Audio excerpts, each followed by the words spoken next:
monde, bonsoir Gérard. Bonsoir Sylvain, bonsoir à toutes et à tous. Soyez les bienvenus sur le 96.9. Et merci de votre fidélité à Radio Résonance. Comme chaque troisième mardi du mois, c'est l'émission Les Souffleurs de Verre. Présentée par l'association Les Poètes en Berry. Les Souffleurs de Verre. Un souffle de poésie. Ce soir, mardi 17 avril 2018, nous sommes ravis d'accueillir notre ami Michel Pinglot, célèbre figure locale s'il en est, afin d'évoquer Arthur Rimbaud, des dates 1854-1891, suite à l'exposé que Michel Pinglot a présenté lors du dernier printemps des poètes, précisément le jeudi 15 mars à 16h à l'Office de tourisme de Bourges. Bonsoir Michel. Bonsoir les amis poètes. Bonsoir Michel. En parallèle et comme à l'accoutumée, Ginette Mort vous donnera plusieurs rendez-vous poétiques incontournables à noter scrupuleusement dans votre agenda. Nous attendons Ginette d'une minute à l'autre. Et pour nos pauses musicales, vous écouterez des chansons issues des poèmes d'Arthur Rimbaud. Alors moi j'avais intitulé mon après-midi au Printemps des Poètes, Moi, Rimbaud, Ardennais, communard, symbole de la jeunesse. Et pourquoi ce titre ? Eh bien, moi, d'abord parce que dans la poésie de Rimbaud, est un élément essentiel. Hormis quelques outils de grammaire indispensables, les articles, les auxiliaires, quelques conjonctions, le pronom personnel « je » est le mot le plus utilisé dans son œuvre. 600 fois. Et c'est 600 preuves irréfutables d'une démarche profondément personnelle de cette poésie. Je pense que vous serez d'accord sur la personnalité. Quand vous écrivez des poèmes, vous mettez votre personnalité en avant. La première étude de l'homme qui veut être poète est sa propre connaissance entière. Il cherche son âme, il l'inspecte, il la tente, l'apprend. Ça, c'est dans une lettre du 15 mai 1871. Il dit c'est le début indispensable de toute œuvre. Et cette utilisation de la première personne donne à l'œuvre une connotation confidentielle. C'est l'écho de paroles soufflées à l'oreille. Oui, les souffleurs de verre. Rimbaud était un souffleur de verre. Et c'est la traduction de moments de joie comme de périodes de désespoir. Avec ses jeux, J-E, Rimbaud est le confident de bien des jeunesses et il accompagne bien des rêves. Je est une force essentielle de son œuvre. Moi, Arthur Rimbaud, voilà une des raisons d'une partie du titre. Alors, je voudrais qu'on commence tout de suite par une poésie.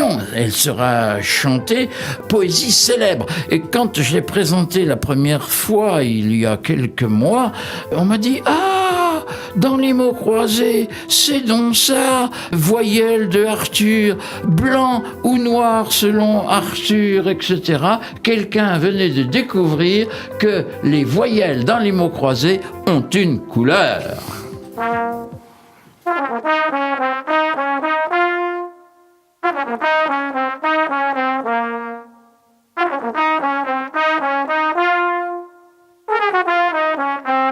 A, noir. E, blanc. I, rouge. U, vert. O, bleu, voyelle. Je dirais quelques jours vos naissances latentes. A, noir corset velu des mouches éclatantes qui bombinent autour des puanteurs cruelles. Golfe d'ombre. Candeur des vapeurs et des tentes, lance des glaciers fiers, roi blanc, frisson d'ombelle. I, pourpre, sans cracher, rire des lèvres belles, dans la colère ou les ivresses pénitentes. cycle, fibrement divin des mers virides, paix des pâtis semés d'animaux, paix des rides que l'alchimie imprime au grand front studieux.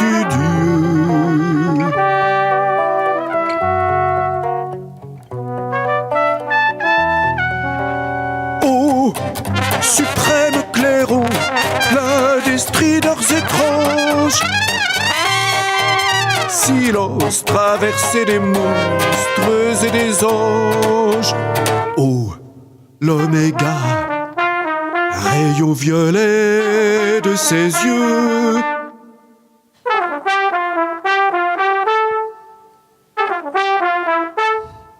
Voyelle, donc au pluriel, le poème d'Arthur Rimbaud, chanté ici par Bernard Hascal. Eh bien, on continue, Michel, à toi. Eh bien, ce voyelle permet déjà d'entrevoir la façon d'écrire d'Arthur Rimbaud. Noir, par exemple. Ah, noir. Le noir est la couleur la plus obsessionnelle de Rimbaud et le mot paraît environ 100 fois dans son œuvre. Alors, c'est bien sûr funeste, mais il y a les oiseaux, les démons, les squelettes, les regards, les gibets, les nuits, la boue, le sommeil, les coins, les fleuves, etc. Voilà pour noir. En même temps, dans voyelle, on commence à entrevoir le moi ardennais, parce que, par exemple, bombiner, le verbe bombiner, c'est un mot de son coin pour dire que les frelons, les mouches bourdonnent. Et puis, il y aura plein d'autres mots comme ça qu'il va employer. Alors, Rimbaud aime les mots rares, les mots anciens, les mots littéraires, au contraire, argotiques. Il employait bien sûr les mots de son temps qui sont légèrement différents. Le dictionnaire Becherel du 19e siècle n'est pas le même que le Robert du 21e siècle. Et donc, il va jouer avec ça. En plus, il a été merveilleux, hein. Il avait tous les premiers prix à Charleville. Si on va au musée de Charleville, on voit ses notes. Il était super, super en tout. Je ne sais pas si on notait sa culture physique, mais de toute façon, la culture physique, il l'a montré. Il était aussi vaillant, l'homme aux semelles de vent. Il a fait des kilomètres et des kilomètres. C'était un ardent marcheur et il a fait pas mal de distance jusqu'en Afrique, en Abyssinie. Ah ouais, oui, il était à Chypre aussi. Oui. Alors, on continue. Il y a noir, mais il y a aussi rouge. Et le rouge, eh bien, c'est bien sûr le sang. 75 citations, dont 34 pour le sang. Alors, le rouge est rêve, orage, couchant, rouge, soupirail, bombe, bien sûr, crachat de mitraille, etc. Voilà donc une façon d'aborder les couleurs que l'on retrouve. Et puis, par exemple, si je vous dis quelle est la fleur la plus citée par Rimbaud, qu'est-ce que vous allez me répondre, cher poète ? C'est pas la rose Ça aurait pu être la rose. L'œillet, non non, l'œillet porte malheur aux comédiens, mais... Et non, c'est le lys. Lys. Il revient très, très souvent, cette allusion à la fleur de lys, alors qu'il n'était pas du tout...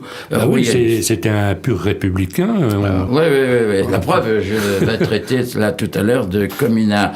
Et le blanc, après le noir, est en deuxième place dans son œuvre, et ça concerne beaucoup le corps, mais aussi le blanc, c'est l'évasion, les rêves, les visions, le lointain, la fenêtre, le voile, la route, les étoiles. Voilà pour blanc. Et pour bleu, alors il associe, parce que c'est ça qui est intéressant chez Rimbaud, c'est tout le côté des nouveaux mots, les néologismes. Le plus célèbre est abracadabrantesque, qui a été d'ailleurs réutilisé par un président de la République, Jacques Chirac. C'est pas souvent qu'un président de la République cite Rimbaud, hein, même un poète. Il en a plein comme ça. Alors on a vu bombiner, baou, contemplostate, décorporé, aune, onyme. Au lieu d'écrire anonyme sans A, accent circonflexe, lui, il met un accent circonflexe. Le grand truc pour le grand turc. Hargnosité. Inluné, on verra d'autres tout à l'heure, inquestionnable, ça paraît évident, mais je regrette, inquestionnable n'est pas dans le dictionnaire. Pour Paris, il dit par merde. Alors il n'aimait pas... Oh là là. Il n'aimait pas les villes. Hein. C'est pour ça que je vais reparler tout à l'heure des Ardennais. Et parmi les néologismes, on retrouve bleu turquin. La chambre est ouverte au ciel bleu turquin. Bleuison auroral. Vous voyez, il invente ce mot bleuison. Qu'est-ce qu'il y a encore? Robinsonné. Prud'homesquement, ça, il prend par rapport aux ouvrages qu'il pouvait lire en son temps. Pour la guerre, il invente pioupiesque, avant qu'on parle des piou-piou. Enfin, on parlait des piou-piou, mais les piou-piou, c'est surtout pendant la guerre, d'autres guerres. Voilà. Et par exemple, presqu'île. Souvent, les éditeurs ont écrit presqu'île avec l'apostrophe, alors que lui, il insiste bien presque île. Il met bien les deux voyelles presque île. Il n'y a pas de trait d'union entre les deux mots. Non, pas de... Ouais. Ultramarin, ça paraît évident maintenant au XXIe siècle. Hein. Ultramarin, outre-mer, etc. C'est lui qui l'a inventé. Au lieu de dire sidéraux, au pluriel, il dit sidéral avec un S. Et alors, des professeurs ont dit, mais Rimbaud fait des fautes, etc. Ben non, il était premier partout, donc c'est bien volontairement, j'écris ceci. Bon, la première pause pour présenter, moi, Rimbaud, avec les couleurs, avec les fleurs. Les poètes, vous aimez les fleurs. Eh ben, lui, c'est le lys. Mon triste cœur bave à la poupe, mon cœur couvert de caporal. Ils y lancent des jets de soupe, mon triste cœur bave à la poupe, sous les colibets de la troupe, qui pousse un rire général. Mon triste cœur bave à la poupe, mon cœur couvert de caporal. Ityphaliques et pioupiesques, leurs colibets l'ont dépravé. Au gouvernail on voit des fresques, ityphaliques et pioupiesques. Ô flots abracadabrantesques, prenez mon cœur, qu'il soit lavé. Ityphaliques et pioupiesques, leurs colibets l'ont dépravé. Quand ils auront tari leur chic, comment agir? Ô cœur volé, ce seront des hoquets bachiques. Quand ils auront tari leur chic, j'aurai des sursauts stomachiques. Moi, si mon cœur est ravalé, quand ils auront tari leur chic, comment agir? Ô cœur volé. Le cœur volé, donc ce poème d'Arthur Rimbaud, dit par Pierre Brasseur sur Radio Résonance 96.9 dans l'émission Les Souffleurs de Verre, présentée par l'association Les Poètes Zambéry. Nous évoquons avec notre invité Michel Pinglot Arthur Rimbaud. Là, effectivement, dans ce texte, ça rejoint bien ce que tu nous disais, Michel. Il y a plein de mots, de vocabulaire qui n'existent pas dans le dictionnaire. Eh bien, oui.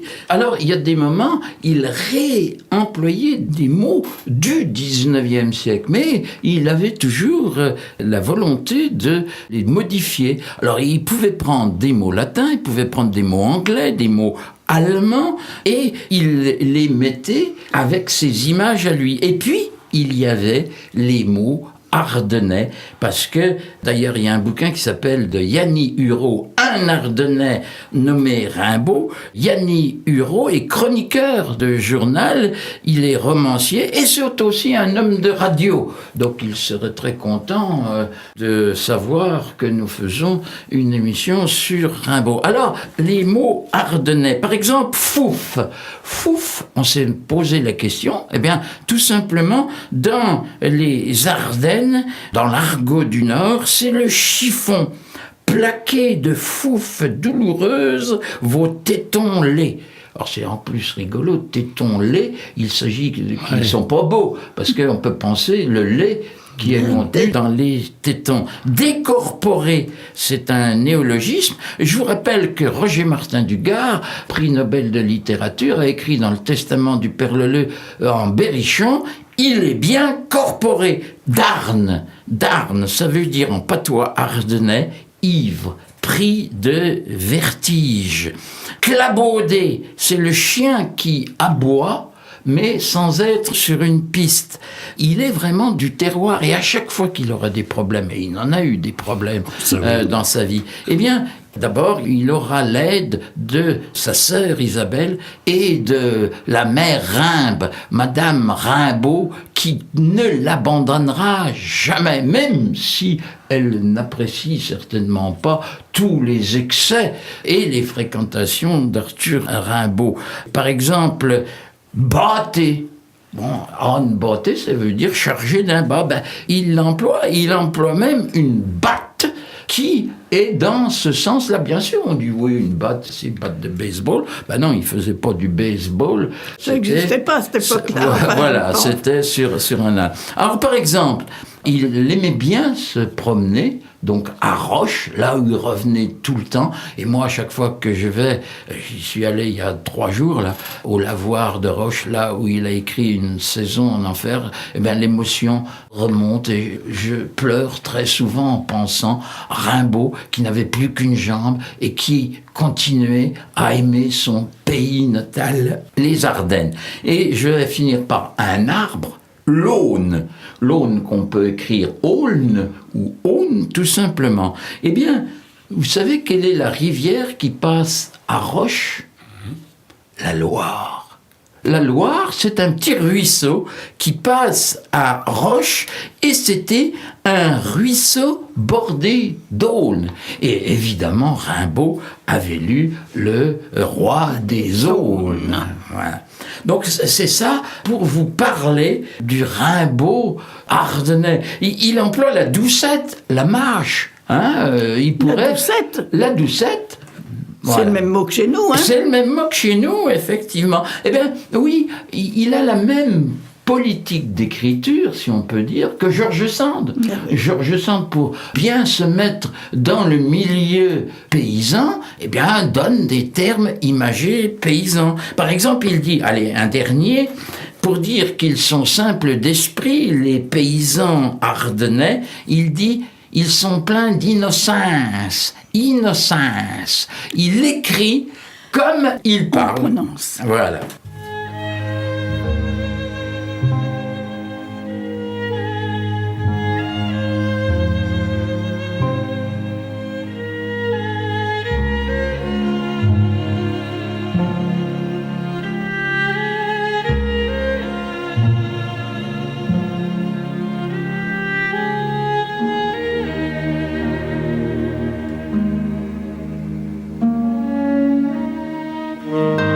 N'est pas sérieux quand on a 17 ans.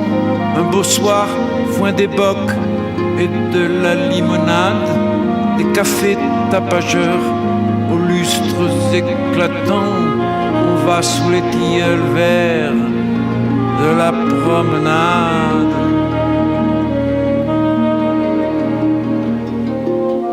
Les tilleuls sentent bon dans les bons soirs de juin, l'air est parfois si doux qu'on ferme la paupière. Le vent chargé de bruit, la ville n'est pas loin, a des parfums de vigne et des parfums de bière.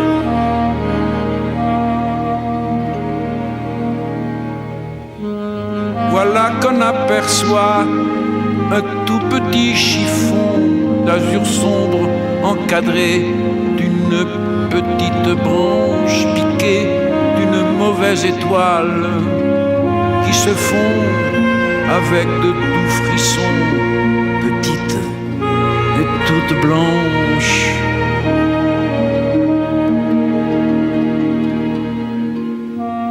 Nuit de juin, 17 ans, on se laisse griser la sève et du champagne, et vous monte à la tête, on divague, on se sent aux lèvres, un baiser qui palpite là, comme une petite bête.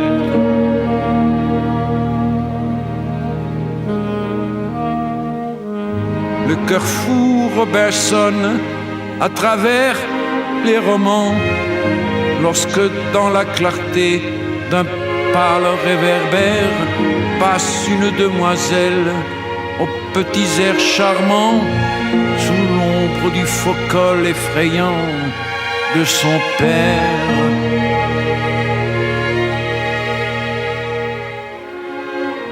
Et comme elle vous trouve immensément naïf, tout en faisant trotter ses petites bottines, elle se tourne alerte et d'un mouvement vif sur vos lèvres, alors meurent les cavatines.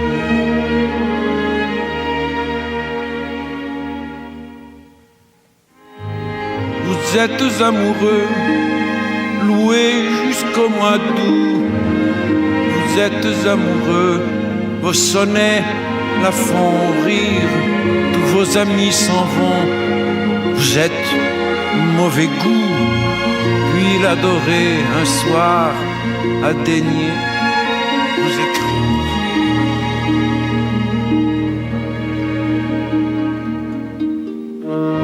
Ce soir-là, vous rentrez aux cafés éclatants, vous demandez des bocs ou de la limonade. On n'est pas sérieux quand on a 17 ans et qu'on a des tilleuls verts sur la promenade.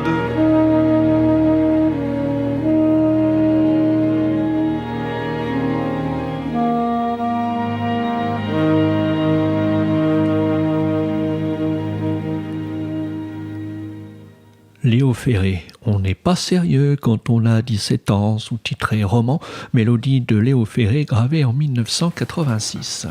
Et moi, j'essaye de toujours avoir 17 ans et de ne pas être sérieux tout le temps. Moi aussi. Bon, c'est très bien. Alors. Ça, on s'en était rendu compte. Alors là, on va aborder, j'ai parlé de Rimbaud ardennais, maintenant on va parler de Rimbaud communard. Alors bien sûr, il a fait plein d'autres choses, mais Rimbaud communard parce qu'il a écrit des poèmes au moment de la Commune de Paris, et ils ne sont pas beaucoup les auteurs favorables à la Commune de Paris. Il y a Jules Vallès, il en faisait partie, il y a Verlaine, il y a, lui, Rimbaud, et Villiers de l'Isle-Adam, qui est un bourgeois, mais qui a vécu à Paris intramuros, au moment de la Commune, et qui a dit qu'il se passait des choses extraordinaires. On rêvait, Marx a dit, la Commune à l'assaut du ciel. Il avait l'impression de ça. Après, il y a eu Victor Hugo, qui n'a pas tout à fait apprécié, mais qui s'est battu ensuite pour l'amnistie des communards. Alors Rimbaud, apparemment, les historiens sont à peu près sûrs maintenant qu'il n'était pas à Paris pendant la Commune, mais il était très en sympathie avec ce mouvement social. Il paraît qu'il a écrit une constitution communarde, mais malheureusement, ça a disparu. Peut-être qu'un jour on le retrouvera, comme on a retrouvé dans l'arrière-salle d'un libraire. Il livrait des illuminations qu'on pensait perdues à jamais. Donc voilà, je vais vous lire un poème daté de Charleville, le 15 mai 1871, on est sur la fin de la Commune, on va bientôt avoir la semaine sanglante. Chant de guerre parisien, il adressa à Paul Demny, il dit « J'ai résolu de vous donner une leçon de littérature nouvelle, je commence de suite par un psaume d'actualité. Le printemps est évident, car du cœur des propriétés vertes, le vol de tiers et de picards tient ses splendeurs grandes ouvertes. Oh, mais quel délirant cul-nu! Sèvres, Meudon, Bagneux, Asnières, écoutez donc les bienvenus, sonnez les choses printanières. Ils ont shako, sabre et tam-tam. Non, la vieille boîte à bougies et des yoles qui n'ont jamais fendent le lac aux eaux rougies. Plus que jamais, nous bambochons, tant arrivent sur nos tanières crouler les jaunes cabochons dans des aubes particulières. Thiers et Picard sont des héros, des enleveurs d'héliotropes. Au pétrole, ils font des coraux. Voici Annetonné leur trope. Ils sont familiers du grand truc et couchés dans les glaïeuls, Favre fait son sément aqueduc et ses reniflements à poivre. La grande ville a le pavé chaud, malgré vos douches de pétrole. Et décidément, il nous faut vous secouer dans votre rôle. Et les ruraux qui se prélassent dans de longs accroupissements entendront des rameaux qui passent parmi les rouges froissements. Donc là, c'est évident. Thiers était le président de la République, Picard était le ministre de l'Intérieur, et il évoque des lieux où il y a eu des combats, Sèvres, Meudon, Bagneux, Asnières, ce qui nous fait penser à Louis Aragon, conscrit des 100 villages. Et d'ailleurs, Aragon a écrit un très beau texte sur l'analyse des illuminations. Et puis, alors, il se permet, Thiers et Picard sont des héros. En fait, il écrit des héros. Mais il faut que ça rime avec. Au pétrole, ils font des coraux. Et donc là, c'est bien une astuce de poète. Thiers et Picard sont des héros. Non, sont des héros. Depuis longtemps, je me vantais de posséder tous les paysages possibles et trouvais dérisoires les célébrités de la peinture et de la poésie moderne. J'aimais les peintures idiotes, dessus de porte, décors, toiles de saltimbanque, enseignes, enluminures populaires. La littérature démodée, latin d'église, livres érotiques sans orthographe, romans de nos aïeuls, contes de fées, petits livres de l'enfance, opéras vieux, refrains niais, rythmes changeants. Je rêvais croisade, voyage de découverte dont on n'a pas de relation, république sans histoire, guerre de religions étouffées, révolution de mœurs, déplacement de races et de continents. Je croyais à tous les enchantements. J'inventais la couleur des voyelles. A, noir. E, blanc. I, rouge. O, bleu. U, vert. Je réglais la forme et le mouvement de chaque consonne, et avec des rythmes instinctifs, je me flattais d'inventer un verbe poétique accessible un jour à l'autre à tous les sens. Je réservais la traduction. Ce fut d'abord une étude. J'écrivais des silences, des nuits, je notais l'inexprimable, je fixais des vertiges. Je m'habituais à l'hallucination simple. Je voyais très franchement une mosquée à la place d'une usine, une école de tambour faite par des anges, des calèches sur les routes du ciel, un salon au fond d'un lac, les monstres, les mystères, un titre de vaudeville dressait des épouvantes devant moi. Puis, j'expliquais mes sophismes magiques avec l'hallucination des mots. Je finis par trouver sacré le désordre de mon esprit. Qu'ils viennent, le temps dont on s'éprenne. J'aimais le désert, les vergers brûlés, les boutiques fanées, les boissons tiédies. Je me traînais dans les ruelles puantes et les yeux fermés, je m'offrais au soleil, Dieu de feu. Le loup criait sous les feuilles en crachant les belles plumes de son repas de volaille. Comme lui, je me consume.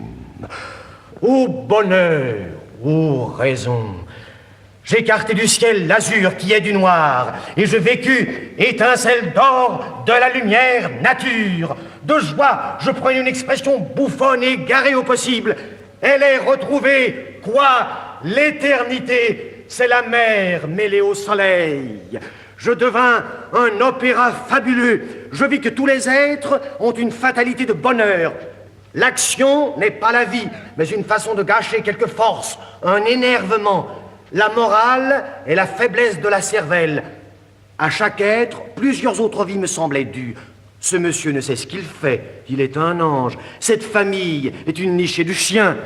Aucun des sophismes de la folie qu'on enferme, n'a été oublié par moi. Je pourrais les redire tous, je tiens le système. Ma santé fut menacée. La terreur venait. Je tombais dans des sommeils de plusieurs jours. Et levé, je continuais les rêves les plus tristes. J'étais mûr pour le trépas. Je dus voyager, distraire les enchantements assemblés dans mon cerveau. Sur la mer, que j'aimais comme si elle eût dû me laver d'une souillure, je voyais se lever la croix consolatrice. J'avais été damné par l'arc-en-ciel. Ô saison, ô château, quelle âme est sans défaut. L'heure de la fuite, hélas, sera l'heure du trépas. Ô saison, ô château. Cela s'est passé. Je sais aujourd'hui saluer la beauté. Alchimie du verbe, ce poème d'Arthur Rimbaud, déclamé par Jean-Louis Barrault, toujours sur Radio Résonance 96.9 dans l'émission Les Souffleurs de Verre, présentée par l'association Les Poètes Zambiri. Et nous continuons avec notre invité Michel Pinglot d'évoquer Arthur Rimbaud. Alors, dans ma présentation d'Arthur Rimbaud, j'ai une mini-exposition et j'ai mis de côté 2 enveloppes. Alors, il y en a une qui est marquée England, London, very urgente, adressée à monsieur Arthur Rimbaud. Et puis, il y en a une qui est particulière. J'ai parlé de Parmerde tout à l'heure. Eh bien, cette lettre part de Paris, Parmerde, porte de la Chapelle. Arthur Rimbaud, Charleston. On a Charleville, Charleston, 08000, Ardennes. Et cette lettre est envoyée en 1996. Et ce merveilleux service public qu'est la Poste, il y a un petit commentaire sur l'enveloppe, décédé depuis 105 ans, voire cimetière au Boutet. Je trouve ça formidable. Nous n'allons pas quitter la commune. Je veux vous lire l'orgie parisienne où Paris se repeuple et soyez attentifs au rebond des verbes. Ô lâche, la voilà, dégorgée dans les gares. Le soleil expia de ses poumons ardents les boulevards qu'un soir comblèrent les barbares. Voici la belle cité assise à l'Occident. Allez, on préviendra les reflux d'incendie. Voilà les quais, voilà les boulevards, voilà sur les maisons l'azur léger qui s'irradie. Et qu'un soir, la rougeur des bombes étoila. Cachez les palais morts dans des niches de planches. L'ancien jour effaré rafraîchit vos regards. Voici le troupeau roux des tordeuses de hanches. Soyez fous, vous serez drôles, étant hagards. Tas de chiennes en rut, mangeant des cataplasmes. Le cri des maisons d'or vous réclame. Volez, mangez. Voici la nuit de joie au profond spasme qui descend dans la rue. Ô buveurs désolés, buvez. Quand la lumière arrive intense et folle, foulant à vos côtés les luxes ruisselants, vous n'allez pas baver sans geste, sans parole, dans vos verres, les yeux perdus au lointain blanc. Avalez pour la reine aux fesses cascadantes. Écoutez l'action des stupides hoquets déchirants. Écoutez, sautez aux nuits ardentes les idiots râleux, vieillards, pantins, laquais. Ô cœur de saleté, bouches épouvantables, fonctionnez plus fort, bouches de puanteur. Un vin pour ces torpeurs ignobles, sur ces tables, vos ventres sont fondus de honte. Ô vainqueur! Ouvrez votre narine aux superbes nausées, trempez de poison fort les cordes de vos coups, sur vos nuques d'enfants, baissant ses mains croisées. Le poète vous dit, oh lâche, soyez fous, parce que vous fouillez le ventre de la femme, vous craignez d'elle encore une convulsion qui crie, asphyxiant votre niché infâme sur sa poitrine en une horrible pression. Syphilitique, fou, roi, pantin, ventriloque, qu'est-ce que ça peut faire à la putain Paris, vos âmes et vos corps, vos poisons et vos loques? Elle se secourra de vous, hargneux pourris. Et quand vous serez bas, geignant sur vos entrailles les flancs morts, réclamant votre argent éperdu, la rouge courtisane aux seins gros de bataille, loin de votre stupeur, tordra ses poings ardus. Quand tes pieds ont dansé si fort dans les colères, Paris, quand tu reçus tant de coups de couteau, quand tu gis, retenant dans tes prunelles claires un peu de la bonté du fauve renouveau. Ô cité douloureuse, ô cité quasi morte, la tête et les deux seins jetés vers l'avenir, ouvrant sur ta pâleur ces milliards de portes, cité que le passé sombre pourrait bénir. Corps, remagnétisé pour les énormes peines, tu rebois donc la vie effroyable. Tu sens sourdre le flux des vers livides dans tes veines, et sur ton clair amour rôder les doigts glaçants. Et n'est-ce pas mauvais?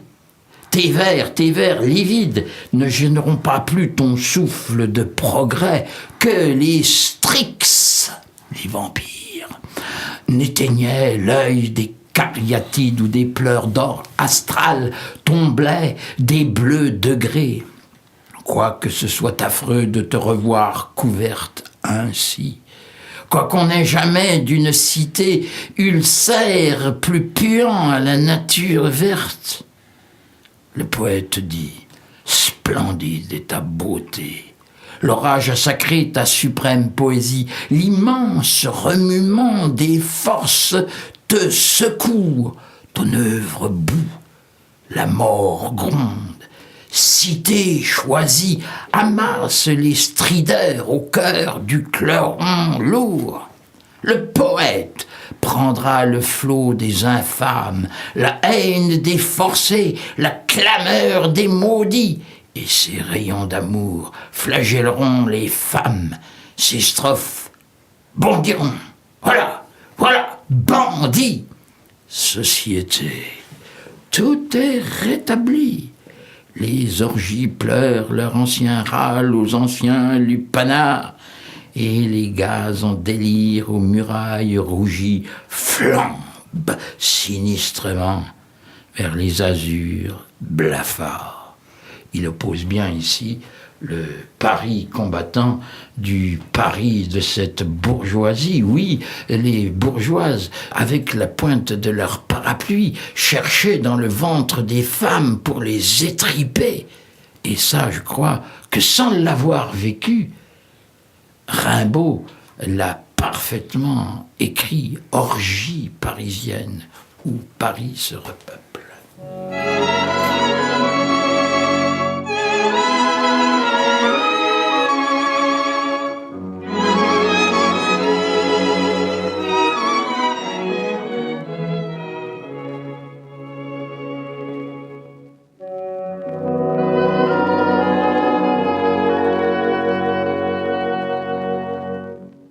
C'est un trou de verdure où où chante une rivière, accrochant follement aux herbes des haillons d'argent, où le soleil de la montagne fière, lui,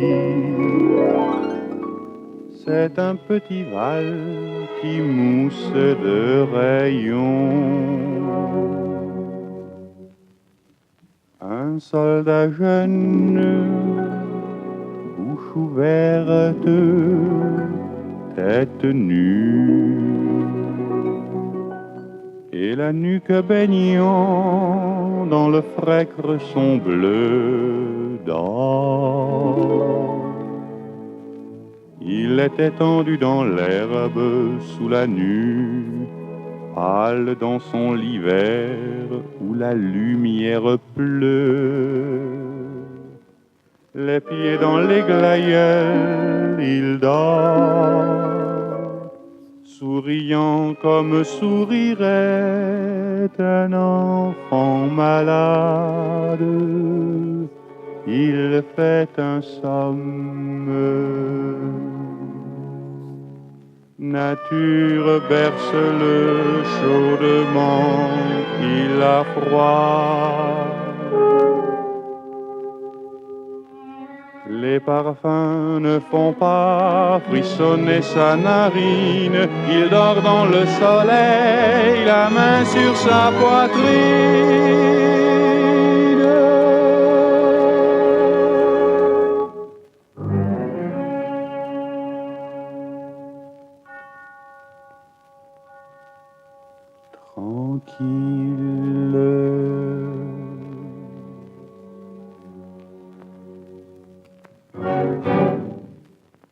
Il a deux trous rouges au côté droit.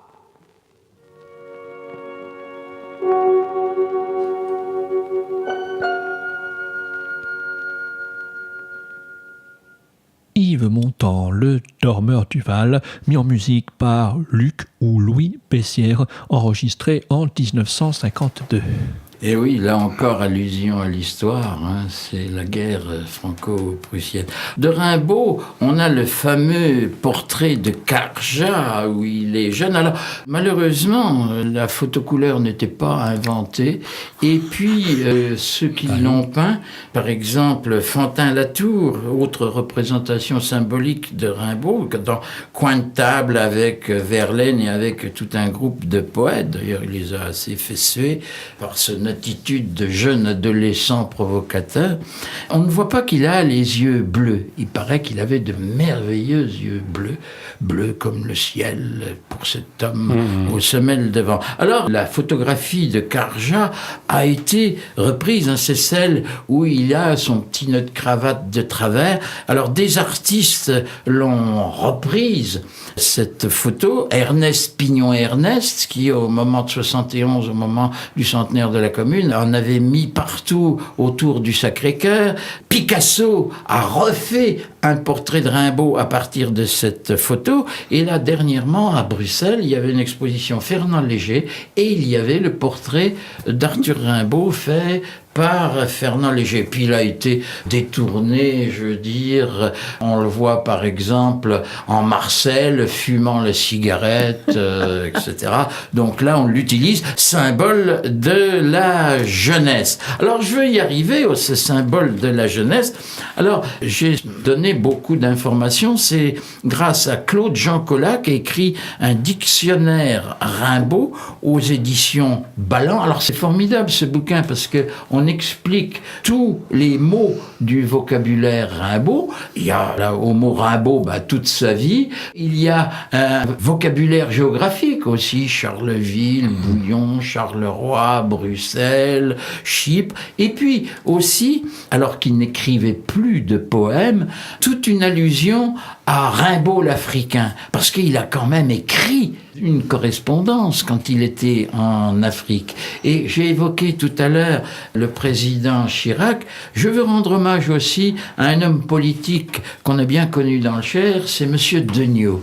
Jean-François Degnaud, qui qui était aussi un bourlingueur et qui, dans sa période lui aussi africaine, a fait en sorte que toute la mémoire de Rimbaud ne se perde pas là-bas au Harar, sur les bords de la mer Rouge, etc. J'ai eu une période où Rimbaud poète c'était fini, donc je m'étais un peu désintéressé de l'Afrique, mais heureusement, grâce à Claude Jean Collat et des photographes, on retrouve cette atmosphère dans Rimbaud l'Africain. Alors Claude Jean Collat a écrit une anthologie de textes de Proust à Jim Morrison. 250 contributions qui rendent hommage à Rimbaud. Ça veut dire que beaucoup d'artistes, et à la fois des Allemands, des Anglais, des Américains et bien sûr des Français, ont eu une rencontre à un moment de leur vie avec Arthur Rimbaud. 250 contributions. Et puisque, actualité, on a perdu un grand monsieur de la chanson et qu'on va être bientôt dans le Printemps de Bourges, première référence, 1976, Jacques Higelin. Ah, Rimbaud, cette gueule, ces yeux, cette volonté farouche. Il ressemble à ces gosses qui se soulèvent dans les banlieues. Ils n'en peuvent plus de vivre dans le béton, l'indifférence mutilante. Aujourd'hui, il ferait du rock. La marge est étroite et ses révoltes sont toujours d'actualité. 1976. Je pense que 2018... Ça n'a pas changé. Higelin ne renierait pas. Toujours un grand monsieur de la chanson, Serge Gainsbourg. 1989. L'écriture, c'est important. C'est une préoccupation majeure. J'ai côtoyé Rimbaud. Le talk hour. Il y a des lyriques tellement sophistiquées qu'elles ne peuvent pas supporter une mélodie. C'est là que je me rapproche de lui. Il faudra que je me décide à le rejoindre un jour, et pas en Abyssinie. Si j'étais plus fort, plus intello, je n'aurais plus besoin de musique, dit Gainsbourg. Et puis, j'en dirai tout à l'heure, mais Sylvain va encore nous passer des extraits. Régulièrement, je vous ai dit, j'allais en pèlerinage poétique à Roche, là où était la ferme familiale de la famille Rimbaud. Et c'était des broussailles, des ronces, des orties. Ça faisait mal au cœur. En fait, c'est une reconstitution de maison, mais c'est plus la ferme originelle. Et j'ai appris qu'une roqueuse, Patti Smith, avait acheté la ferme de Roche. Et j'y suis passé. Et effectivement, il n'y a plus d'orties, il n'y a plus de ronces, il y a du gravillon. Oh oui, il y a des pissenlits qui poussent, il y a des jolies fleurs, il y avait des violettes. Quand j'y suis passé, il y a une boîte aux lettres marquée Patti Smith. Alors je vais me faire une chose, je vais faire comme le gars qui en 96 a écrit Arthur Rimbaud, Charleston. Je vais écrire à Patti Smith, voir comment on lui transmet le courrier.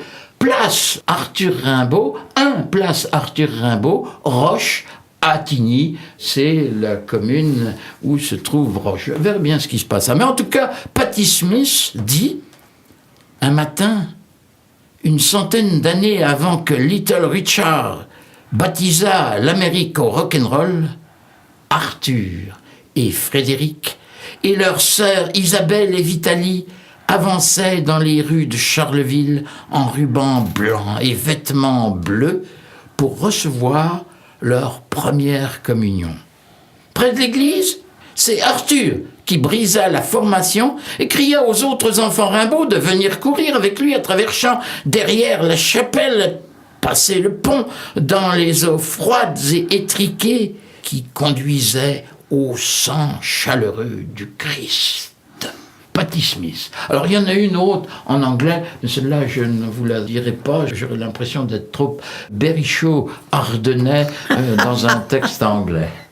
Quand le front de l'enfant, plein de rouge tourmente, implore l'essaim blanc des rêves indistincts, il vient près de son lit deux grandes sœurs charmantes, avec de frêles doigts aux ongles argentins.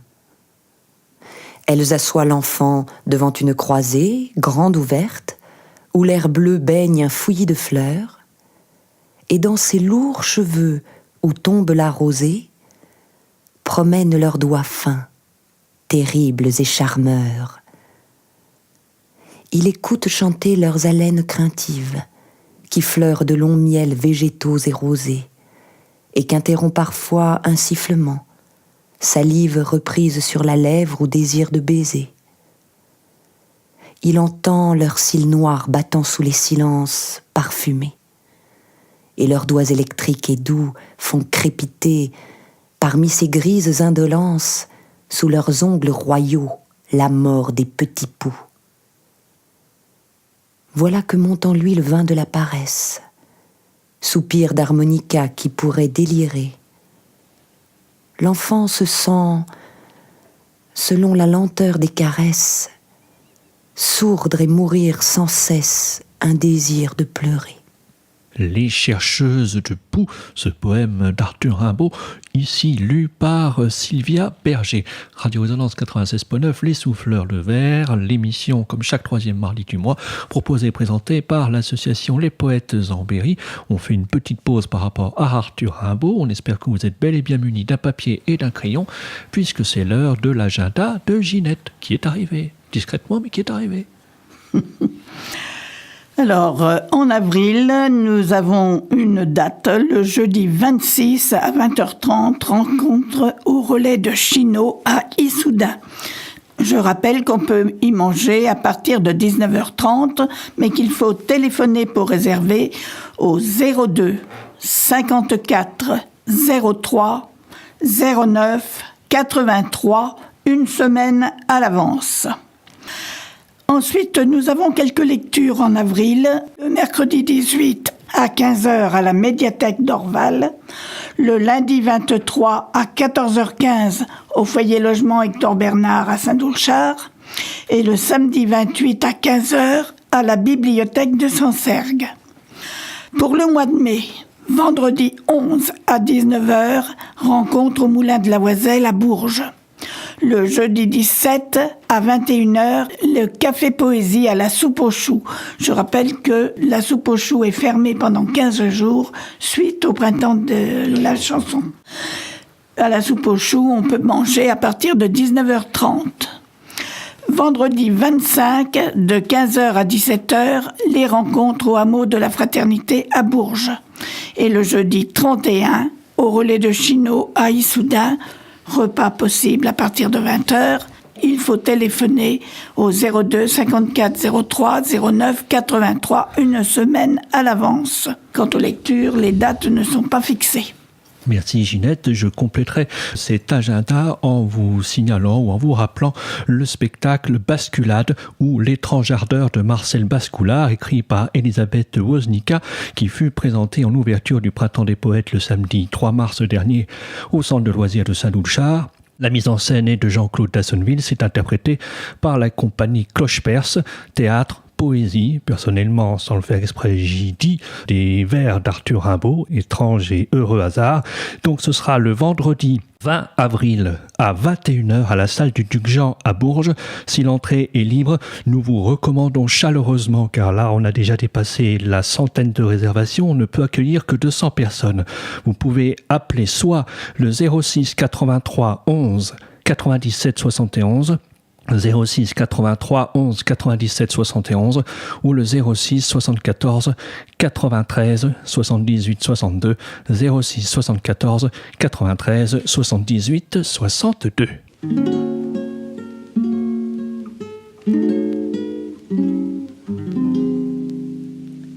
Le bateau-mouche en quarantaine, puni pour avoir trop fumé, de Charenton jusqu'à Suresnes, dans la voilette de Marraine, à la barbe du capitaine, est mis en vente à réclamer.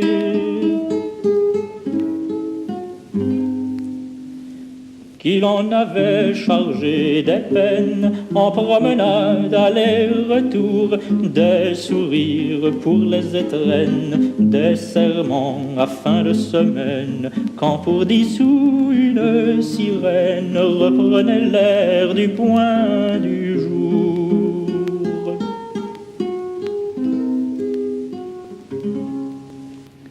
Entre les berges de la Seine, une voyageuse au long cours, cours du dimanche et cours d'amour, mais elle est en jouant des mitaines, elle est jamais, elle est toujours au fond d'un mouchoir de velours.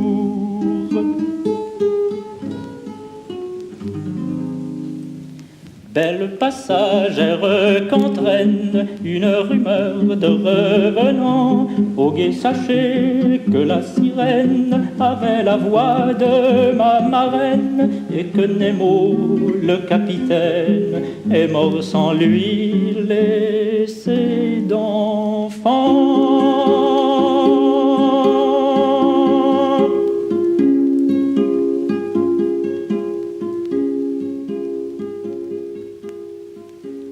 Jacques Doué, Sensation, sorti en 1981, partition musicale de Jacques Doué.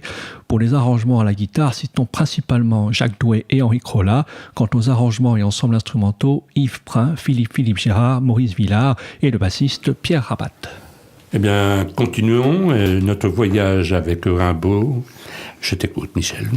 Eh bien, là, c'est toujours maintenant dans des textes hommages pour montrer que Rimbaud est le symbole de la jeunesse. Si on voit Higelin, c'est un texte de 1976, c'est pas un texte de 2017 ou 2018.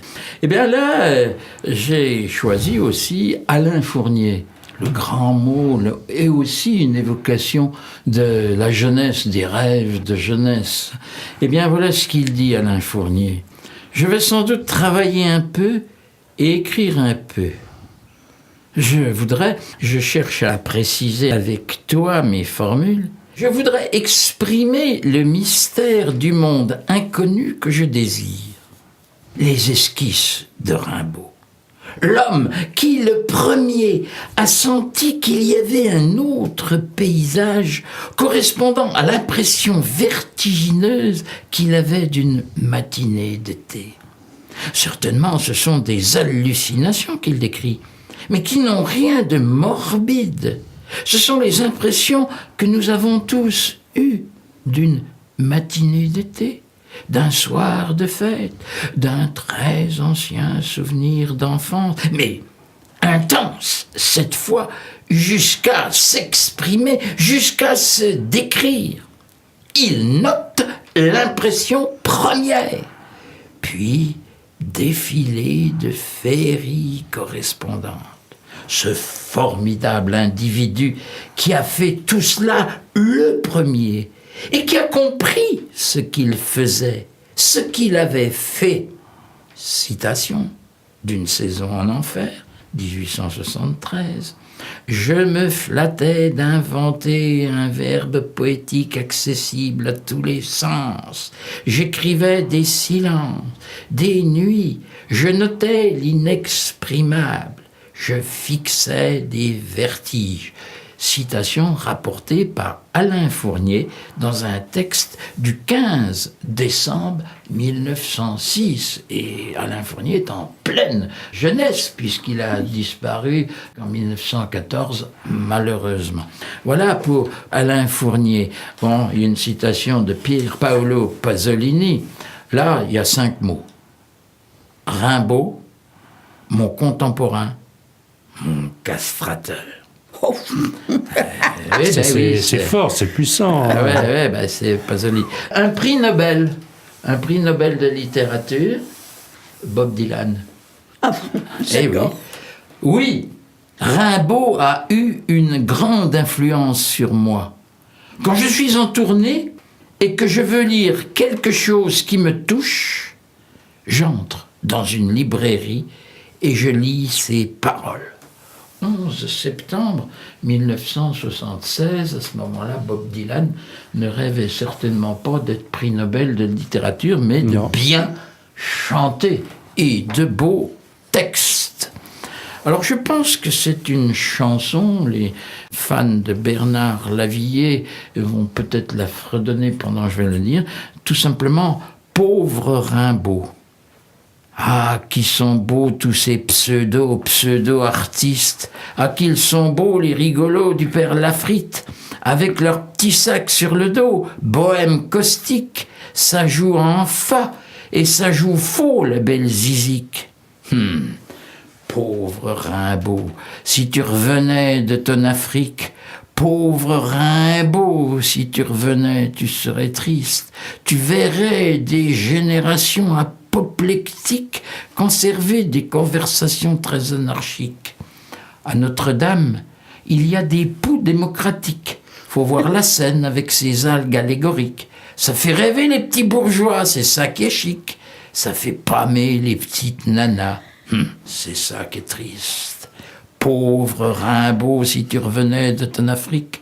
Pauvre Rimbaud, si tu revenais, je serais triste. Tu verrais des générations, à prise unique, conserver des conversations très anarchiques. T'es pas crado, t'es pas Jojo pour un artiste.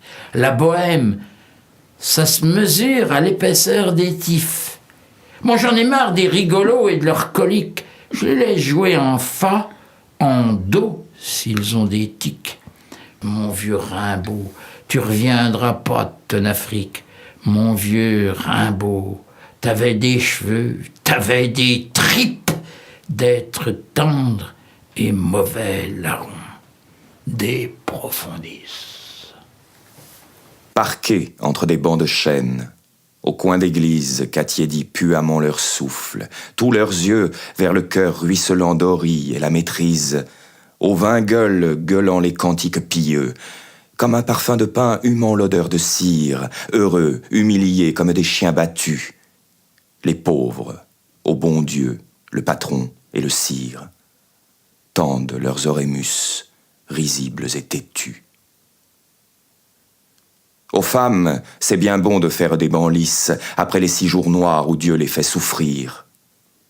Elles bercent, tordues, dans d'étranges pelisses, des espèces d'enfants qui pleurent à mourir.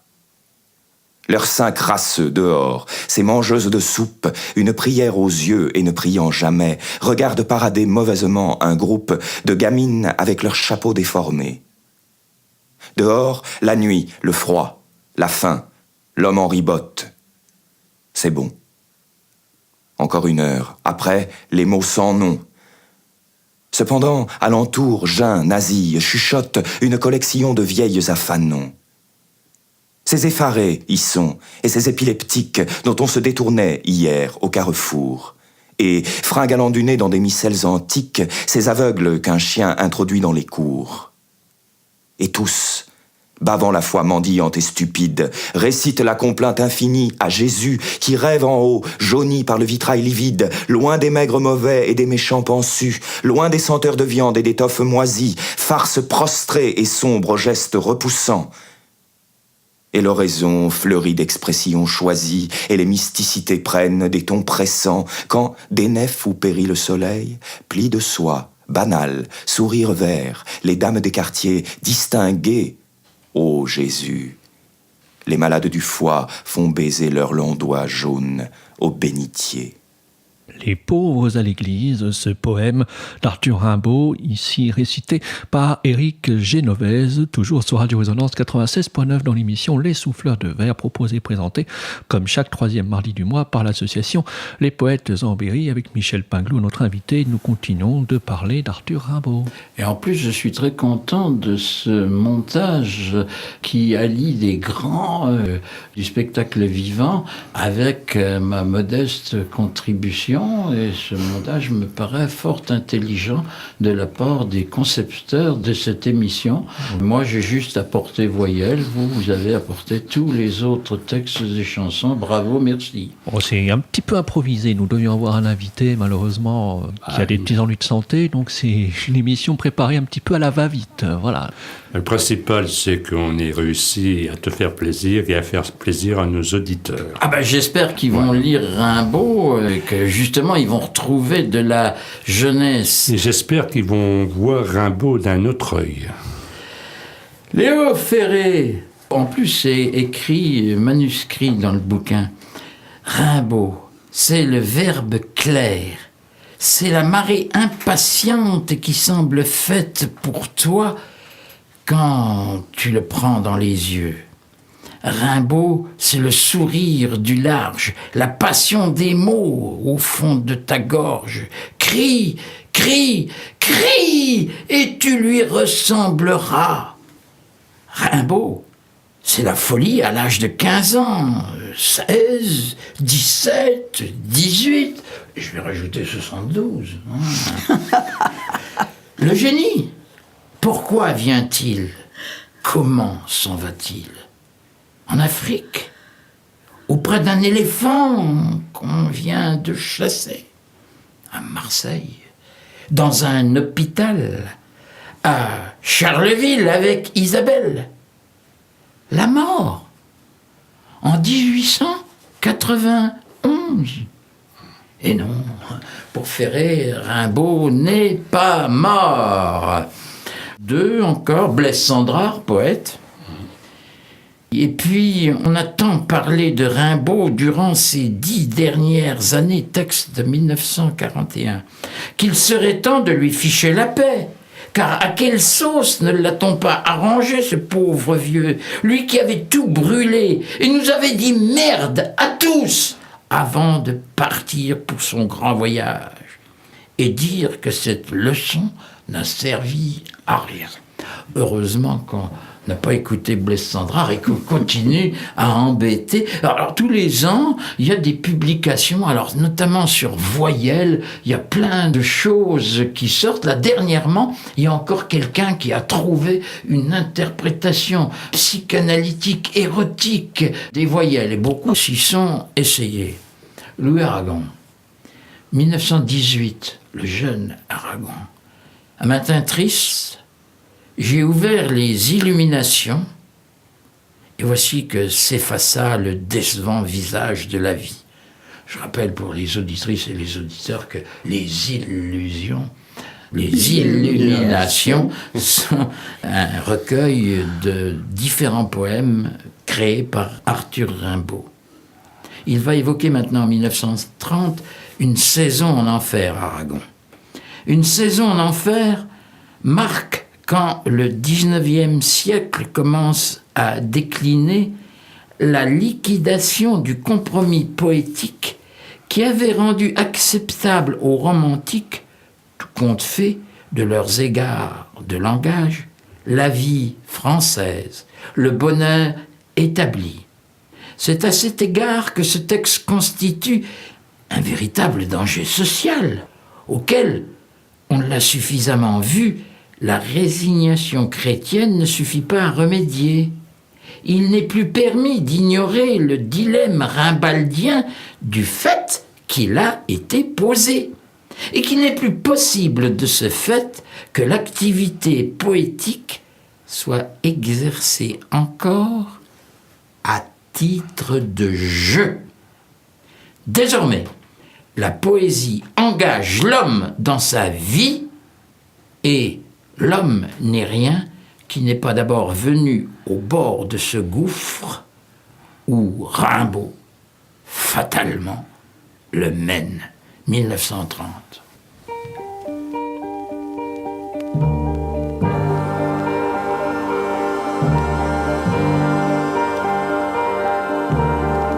Et la mère, fermant le livre du devoir, s'en allait satisfaite et très fière, sans voir dans les yeux bleus et sous le front plein d'éminence l'âme de son enfant livrée aux répugnances.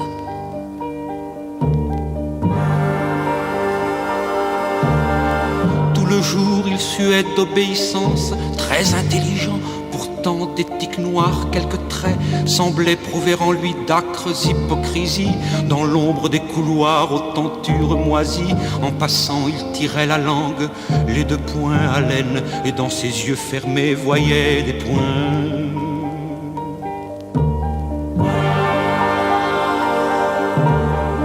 Une porte porte s'ouvrait sur le soir. À la lampe, on le voyait là-haut, qui râlait sur la rampe sous un golfe de jour. Pendant du toit, l'été surtout vaincu, stupide, il était entêté à se renfermer dans la fraîcheur des latrines. Il pensait là tranquille et livrant ses narines.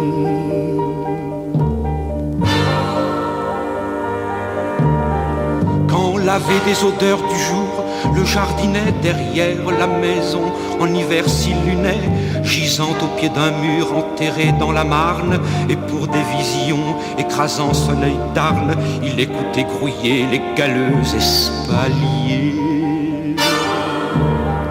Pitié, ses enfants seuls étaient ses familiers, qui, chétifs, front nu, œil déteignant sur la joue, cachant de maigres doigts jaunes et noirs debout, sous des habits puant la foire et tout vieillot, conversaient avec la douceur des idiots.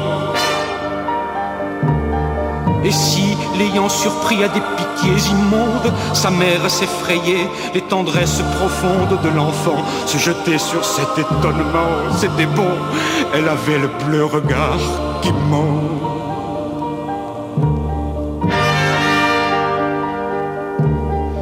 À 7 ans, il faisait des romans sur la vie du grand désert, où lui la liberté ravit. Forêt, soleil, rive, savane, il cédait de journaux illustrés, où rouge il regardait des Espagnols rire et des Italiennes. Quand venait l'œil brun folle, en robe d'indienne, 8 ans, la fille des ouvriers d'à côté, la petite brutale, et qu'elle avait sauté dans un coin sur son dos, en secouant ses tresses, et qu'il était sous elle. Il lui mordait les fesses, car elle ne portait jamais de pantalon, et par elle, meurtrie des poings et des talons, remportait les saveurs de sa peau dans sa chambre.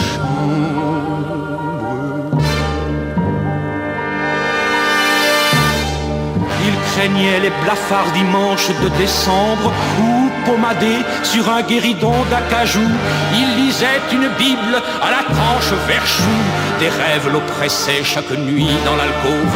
Il n'aimait pas Dieu, mais les hommes au soir fauve noir en blouse, il voyait rentrer dans le faubourg, où les crieurs en 3 roulements de tambour font autour des édits rire et gronder les foules. Il rêvait la prairie amoureuse, où des houles lumineuses, parfums sains, pubescence d'or, font leur remuement calme et prennent leur essor. Et comme il savourait surtout les sombres choses, quand dans la chambre nue, aux persiennes closes, aux thés bleus, âcrement prise d'humidité, il lisait son roman sans cesse méditer. Plein de lourds ciels au creux et de forêts noyées, de fleurs de chair au bois sidéral déployé, vertige, écroulement des routes et pitié, tandis que se faisait la rumeur du quartier, en bas seul et couché sur des pièces de toile écrues. Et pressentant violemment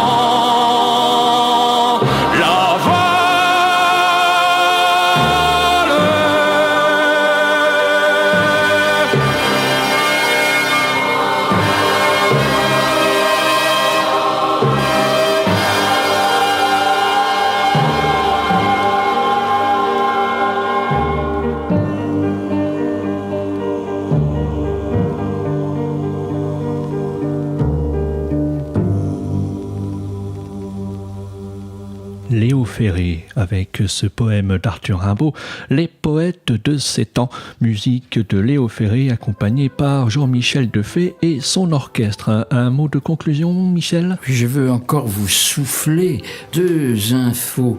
Écoutez, si vous avez l'occasion, l'excellente chanson d'Alain Leprest, Rimbaud, d'ailleurs il le chante comme ça, Alain Leprest, lui qui a été d'ailleurs appelé le Rimbaud du XXe siècle. Et puis je vais finir par un extrait de Jean-Pierre Verrecken, très provocateur, qui a écrit ça en 1990. La provocation, on la sent pas trop. D'ailleurs, il a écrit un texte qui s'appelle Artaud Rimbure. Car ce sont nos mythes et qui dure, nos mythes de littérarto et de littérarture, et qui nous fixent ou qui nous tuent, nos mythes d'être un jour, on se le jure, l'Artaud ou l'Arthur de l'an 2001, ou rien. Merci Michel Pinglot, notre invité. C'est vrai que Arthur Rimbaud, c'est une source inépuisable. On pourrait présenter de nombreuses émissions. Et pour Michel, qui aime bien que nous n'ayons pas la mémoire qui flanche en ce qui concerne le poète Arthur Rimbaud, cela évoque pour Gérard et moi-même un stage de théâtre en juillet en 1991. C'était dans le cadre du 100e anniversaire de la disparition d'Arthur Rimbaud, où nous avions joué sur une mise en scène de Michel Pinglot un petit spectacle dans la cour extérieure de la salle Simone Signoret à Saint-Germain-du-Puy. Que de bons souvenirs. Exactement. Et voilà, c'est terminé pour ce soir. Prochaine émission des Souffleurs de Verre sur Radio Résonance 96.9. Proposée par l'association Les Poètes en Berry.